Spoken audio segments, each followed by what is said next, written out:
Let's look at how computers encode and process speech, with particular attention to how it recognizes speech and transcribes it into text. When we talk about speech technology or voice technology, there are essentially two types. Both of them do the same thing. They map between sounds and symbols, that is, letters, graphemes, written symbols. Automatic speech recognition, or ASR, maps from sounds to text and text to speech synthesis. That's a hard word to say. Let me try it again. Text to speech synthesis, or sometimes abbreviated TTS, maps from text to sounds. And as we'll see, these are not easy tasks. We've had some idea of how complex speech is. We're going to look rather briefly on how these two types of speech technology work. But to give you an idea of these two types and how they interact when built and connected together, we can look at this little diagram. So if you think of interacting with your phone, Siri, or uh, the Google Voice Assistant, what you generally do is you say something into the microphone. You ask a question or request information. For example, what's the weather today? The speech first goes through a speech recognition, or ASR, to become text. It's encoded as Unicode. And then after that, other language technology is able to process the information in what you said. What is the weather? Okay, now we need to process what does weather mean? This is a request for information. We need to look up the weather and give back a meaningful answer. So this can't happen until we simplify this representation of the speech into Unicode characters. Then it can be processed, and then a response, a meaningful response, can be generated as Unicode characters. And at this point, we are synthesizing the speech from text, going through the text-to-speech synthesis to bring out what the computer responded into what sounds like a human voice and is understandable as such. So ASR goes from speech to text, and TTS goes from text to speech. And those are the two types of speech or voice technology. Automatic speech recognition is easier than synthesis. Generally, recognizing or processing language is easier than generating it. Again, this ASR goes from speech. It goes through an ASR system that we have to build to generate Unicode text. The computer is mapping a speech audio signal to Unicode.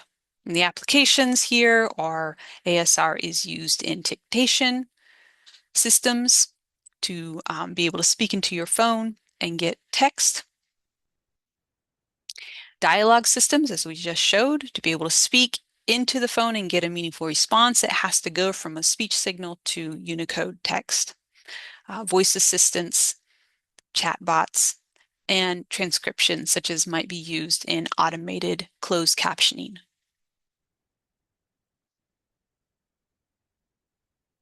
There are three basic steps in an ASR system. First, the recorded audio is digitally sampled, so that speech signal is sampled or recorded in a digital form. Then it goes through, that recorded signal goes through acoustic signal processing, which is converting the speech samples, the recording, into measurable units that can then be used to build a system that does step 3, recognition of sounds, groups of sounds, or larger groups of sounds that make up words. And this, of course, isn't complete without generating them into Unicode characters. That could be thought of as a second step. because before you get to Unicode characters, you have to be able to take that recorded speech sample and recognize those sounds, which can require quite a bit of sophisticated analysis.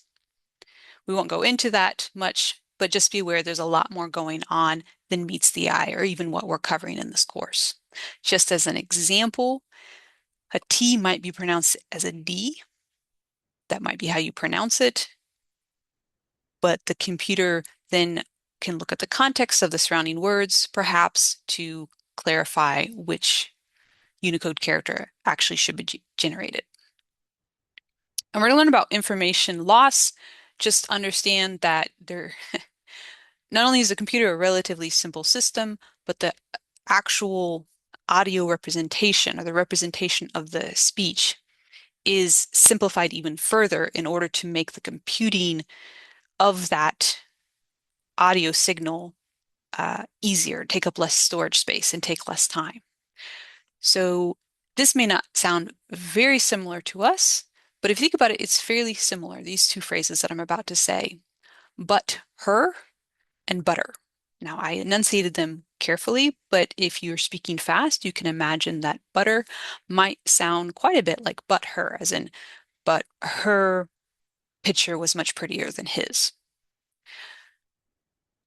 So, what are the differences there that the computer might use in context to distinguish the two phrases that sound similar? Well, beyond the fact that there's a huh sound in the middle, it's pretty quiet, but it's there. Another hint is that in the word butter, as in something you spread on bread, even though it has a T in the middle of the word, and if I was to pronounce it carefully, I would say butter. When we speak quickly, we turn that T in the middle into something much more like a D, butter. As opposed to the phrase but her, the two words, that T is given more enunciation as a T than as a D. So, but her, when enunciated, sounds clear, but the faster I speak, it might become more similar to butter. So the context would clarify. For example, butter is less likely to be at the beginning of a sentence or a phrase, whereas but her is not a bad way to start a phrase. And continue it with a noun and then a verb and so on. So this kind of context can clarify. And in order to be able to understand that there's a noun and a verb, you have to have a system that tags the words with part of speech. So that's just one small example of how sophisticated and deep this analysis may be required in order to do this final step. And we're not going to go into that, but I want to give you an idea of what's going on behind the scenes. But these are the three basic steps. So let's look at each one of them a little bit more carefully. First, digitally sample the speech signal. Basically, record it in a digital form. What's going on here? Sound is continuous, but data cannot store a continuous sound. It just, well, it takes up too much space. We can't store all the sound, even in a short recording. It has to store sound as discrete points. And then it has to fill in those discrete points to smooth it out a little bit to make it into something that seems continuous. Basically, what we do when we record audio is the same as what we do when we record a video. A video is not a continuous recording. A video is a bunch of pictures taken very quickly one after each other and then played at a certain speed so that it looks like smooth, continuous movement. And if you've ever done the activity where you get maybe a book and then draw a picture on each of the pages that change slightly, and then you flip it very quickly and watch the horse run, and it looks like a video. That's how video works. It's the same idea here. We take a bunch of samples, not pictures, they're called samples of the audio. That is a quick capture of the audio information at a point of time. And if we do it quickly enough, it will seem like a continuous sound when it's played back. And this difference between the discrete sampling and the actual continuous sound that's in the real world is an example of what's called information loss. So we're losing information. We're sampling discrete points of something that's continuous. We can't get everything. All we can do is actually get a general pattern of the real world sound. And we can do higher quality or lower quality and do more detailed study and get more information depending on the sampling rate. So this is similar in video. If you're familiar, you may have seen something called, well, you may have seen FPS, which stands for frames per second. So how many pictures are being taken per second? In audio, the same idea is called sampling rate. How often per second are we capturing a discrete moment of sound? But however we do it, we're losing information. Once we have that recording, we have the digital sample of the audio, we can go on to the next step, which is acoustic signal processing, converting that speech samples or that recording into something that is measurable and easier to work with. And this acoustic signal processing is something that has existed before AI.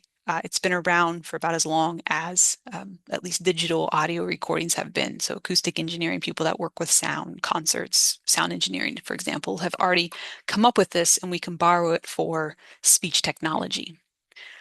And this picture here outlines the process in a simple way. So I'm just going to walk through this. So here is the waveform. Here's the digital sample, the audio recording, and it is already subject to information loss. We've gotten a bunch of samples and then smoothed over the gaps to make it seem continuous. To go through the acoustic signaling process, we're now going to take samples of these samples. So we're going to take chunks of a few seconds or portions of seconds and pull that out. And we're going to do it in overlapping chunks here. So that way, because sound is continuous, we can have in both of these samples a little bit of information that overlaps in each of them. And that can help us track when a sound is progressing from one phone, one speech sound to another. Because again, we have to store these as discrete samples. So it's going to go through a process, which if you're familiar with acoustic signaling or audio engineering, you may have heard of MFCCs. I won't go into that, but it's a process that already exists. Basically, we have information loss when recording, and here we're going to go through an even further simplification of this information. We're losing more information. And this process has been developed over time. So basically, it's already known how to do this so that the information that is kept is going to be the most significant and important for distinguishing between different speech sounds, and the information that's thrown out is less likely to make it difficult to distinguish between speech sounds. So it's reducing the amount of information we have to store and the computing time, and it's still preserving what's going to be most important. It's represented here as numbers. So these, I mean, it's all numbers, right, in computers, but now it's so simplified that we can't really even think about it in terms of waves. It's been further simplified. It's just a bunch of numbers that measure different features. There's overlap, but then we just put them one after another in order of the time. So this is a simplified representation, a further simplified representation of the digital sampling, the audio recording. Once we go through that acoustic signaling process, we can now train our ASR system to recognize sounds, groups of sounds, or word units. And I'm not going to go into detail here. I just want to give you a general idea. So in this picture, those simplified, what do we call them? Frames. So the simplified representation, numeric representation of the audio sampling here are represented in blue bars with numbered X sub 1, X sub 2, so on and so forth, progressing in time as we speak. We're going to train an ASR system to be able to be given any audio that's gone through recording and acoustic signal processing, but doesn't have the text yet, and have the ASR system produce the text. Say, oh, okay, that audio or that representation of the audio should be transcribed with these Unicode characters. So how do we get there? Well, we get there by having a bunch of examples of this acoustic processed signal and the corresponding transcription of the original audio recording. bunch and a bunch, I'm talking of hours and hours of transcribed speech so that the system, which is basically a big statistical model, can look at all these different examples with all the variations of the properties and start learning the patterns. And the first time through, it's just going to throw out a guess. And that while it's so this is while it's training, it's going to run into the first audio signal. It's going to throw out a guess, which may be right or completely wrong. So it'll say, "Oh, this part of the audio corresponds to no, and this part of the audio, I think it should be transcribed as such," which may be totally off or maybe a little bit right. And then with all those samples, it will then be shown the right answer. So kind of a cheat sheet and say, no, that's not right. This is right. Haha. The transcription here should actually be such that this audio corresponds to this set of Unicode characters, and this part of the audio signal corresponds to these set of Unicode characters. So you now have to go back and adjust your numbers in this statistical model so that eventually, with this back and forth, correct, adjust, see the right answer, go back and adjust, it will learn with enough data, it will learn the patterns well enough so that in the future, if it's given audio in the same language, it should be able to make a pretty accurate transcription. So a pretty accurate mapping from the audio signal to the Unicode characters. Given enough data, and if you use your phone, you can see that we've been able to do that fairly successfully. Or if you use Google Voice or any other ASR system that turns your speech into text. And those are the three basic steps of automatic speech recognition. I just want to add one more thing because this is a big thing that will this is a big theme, not thing, that will reoccur and pop up again and again in this course. That in order to build really any AI, but language technology included in the AI, we need a bunch of data with those cheat sheets. Basically, we have to have the data that we want the model to be able to process, but in order to train it to process the data, we have to give it what we want it to do. So ASR systems, automatic speech recognition, and also speech synthesis, is learning to do automatically by recognizing patterns and guessing and learning statistical probabilities of similar patterns across a lot of data, hours and hours of data that has been manually transcribed. So it's learning to do automatically what took a person hours and hours to create. So here's the audio signal, the waveform, here's the oscillogram, and they transcribe it, and then you have to break down into words and match each word to that portion in the audio, and then the individual phones here represented to each portion in the audio. And just doing this part here, just a transcription, can take 5 to 40 hours or more for every hour of recording. And getting down to this detailed level can take 40 to 100 hours for every hour of recording. So it takes a lot of effort, a lot of time to produce the data that's necessary to train the computer to do it automatically.